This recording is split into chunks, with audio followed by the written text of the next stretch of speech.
Welcome to this channel which discuss the legal issues. This video is to brief a little bit about the King of Cambodia according to the Constitution of Cambodia. Constitution, the King of Cambodia. As you learned that Cambodia is a constitutional monarchy in which the king reigns or rules, but does not govern. The difference between one who reigns and one who governs is difficult to understand. Generally, one who reigns is an individual who may have vast influence, but who exercises only minimal powers when it comes to making and executing government policy. On the other hand, those who govern are to actually control, direct, and implement the day-to-day policies that run the country.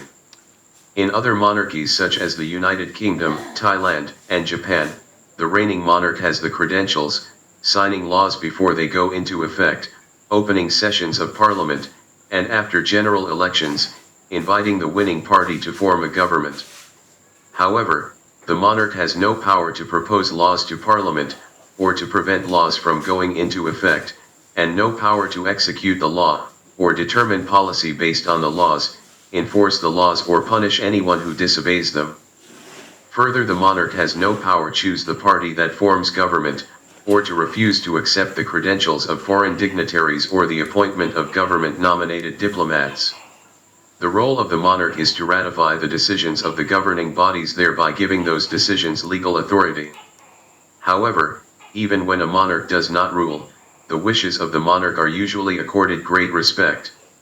It is important to note though that the actual influence of the monarch is based on whatever respect the public and the government holds for the monarch personally, and or for the institution of the monarchy. It is not based on any real legally enforceable power. As we shall learn that power lies more with the legislature, executive, and judiciary. In the countries that are not monarchies such as India, Israel, the head of the state is the president, who performs the ceremonial duties discussed above, while the prime minister rules as head of the executive branch of the government. In some republics such as the United States, and most Latin American countries, the president is both the head of the state and the head of the executive branch of the government. This means that the president fulfills the ceremonial duties mentioned above and governs the country. In most monarchies such as Jordan, Saudi Arabia, Kuwait, and Brunei, a member of the royal family is the actual ruler of the country as well as the head of the state. It means reigns and governs. Well, before we take a look at the actual powers that the Cambodian king has, we shall look firstly at the issue of who can become the king in Cambodia. Who can be king? As we can see from Article 13, the King of Cambodia is elected. However, this is not an election of the type required to elect the government. In this election, there are only 9 voters. There are the President of the Senate, the President of the National Assembly, the Prime Minister, the Chiefs of the 2 Order of the Monk including Mohanikai and Tamiud, the First and Second Vice President of the Senate, and First and Second Vice President of the National Assembly. Together these people make up an institution that is known as the Council of the Throne. This institution has only one function, that is to select the new king on the death of the current reigning king. This concept of electing a king distinguishes Cambodia from most other monarchies in the world, which either let the reigning king nominate his successor, or automatically transfers the monarchy to one of the king's surviving children. For example, in England, the law requires that the current king's oldest surviving son become the next king, or if there is no son, then the oldest daughter becomes the next monarch as queen. The rules which govern the conduct of this election are created by a separate law of the National Assembly. However, there are certain conditions that are set out in the condition as stated in Article 14 that the King of Cambodia shall be a member of the royal family, of at least 30 years old, descending from the bloodline of King Ang Duong, King Norodom, or King Sisoith. So, as King Ben, although the king cannot choose his successor, not just anyone can be elected to this post. The person chosen by the Throne Council must come from one of 3 royal family bloodlines. Also, the chosen person must at least 30 years old. More importantly, it would also appear that the king in Cambodia can never be a woman. Even though Article 14 does not specifically limit accession to male descendants, Article 1 does say that Cambodia shall be a kingdom with a king. Further, Article 15 states that the title of queen shall be reserved only for the wife of the reigning king, and according to Article 16, queen can never be head of state, which is one of the function of the king. Given then that a queen is constitutionally unable to fulfill one of the roles of the monarch, this means that the monarch in Cambodia will always be a king, never a queen. Role of the king under the Cambodian constitution. Given the fact that the constitution does not permit the king to govern, it is not surprised that many of the duties of the king are ceremonial or symbolic. However, although he does not govern, the king is an individual whose moral authority is intended to promote the goals that the constitution seeks to further. Moreover, given this fact that the constitution does not permit the king to govern, it is also not surprising to find that in performing many of his duties the king cannot act until he has been told what to do by the legislative or executive branches of the government. This is particularly true with respect to the power of the king to appoint individuals who govern the country. Only in very few instances can the king assert real power over the operation of the government. By real power, I mean that the king has the discretion to decide whether or not to take the act in question, and the king's action has legal consequences. As you will see, in many areas the languages of the constitution itself is not clear as to whether the king may assert real power or whether the king must simply fulfill a ceremonial function. Therefore, we sometimes cannot be certain what the king's role was intended to be. Of course, it is possible that the drafters of the constitution actually intended the document to be ambiguous in this area. As we discuss the specific duties of the king under the Cambodian constitution, you should ask yourself whether the role of the king is as limited as the constitution appears to say. For each power that we discuss, ask you whether the power is real or is ceremonial. Also consider whether the king in reality has more or less power than the constitution permits. The ceremonial duties of the king. Article 8 of the Constitution acknowledges the symbolic role of the king with respect to the health and strength of the Cambodian nation. It states, "The king shall be a symbol of unity and eternity of the nation." Article 8 further provides that the king shall be the guarantor of the national independence, sovereignty, and territorial integrity of the Kingdom of Cambodia, the protector of rights and freedom for all citizens. In addition, Article 9 of the Constitution provides that the king shall assume the august role of arbitrator to ensure the faithful execution of public powers.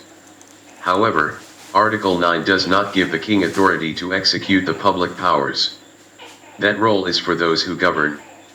Rather, Article 9 gives the king the role of arbitrator to make sure that those who do have the authority to govern, do so in a manner that faithfully executes the law and complies with the Constitution. Specific powers of the king.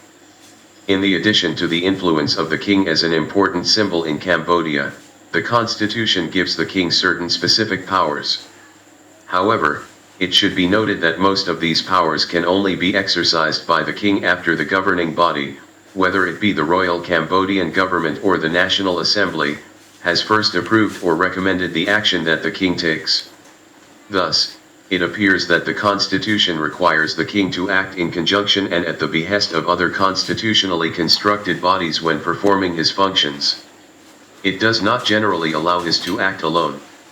However, a major issue that arises in some cases is whether the king may refuse to take the action in question as directed by the governing bodies. As we discuss each power, decide whether or not you think the king may exercise discretion as to whether or not to carry out the action in question, and whether the king's action, or refusal to act, has legal effect.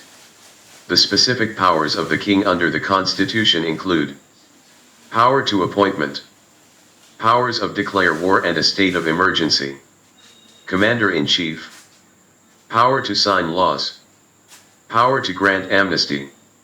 We shall now look at each of these powers separately. The king's appointment powers. One of the most significant functions of the king is signing the appointments of various dignitaries, including members of the government. According to Article 19 and 21 of the Constitution, the king signs decree which appoints the Prime Minister and the Council of Ministers, appoints, transfers, or terminates the work of high civil and military officials, ambassadors, and other foreign envoys. Appoints, transfer, or terminates judges. However, the Constitution makes it clear that the role of the king is merely to sign the decrees which authority the appointment, transfers of terminations. It does not seem to give him the power to decide who to appoint or whether to transfer or terminate. The power to decide this is given to the other constitutional bodies. For example, with regard the appointment of ambassadors, it is the executive, not the king, who decides who will be an ambassador. As can be seen, the king needs to be told by others who to appoint, transfer, and terminate.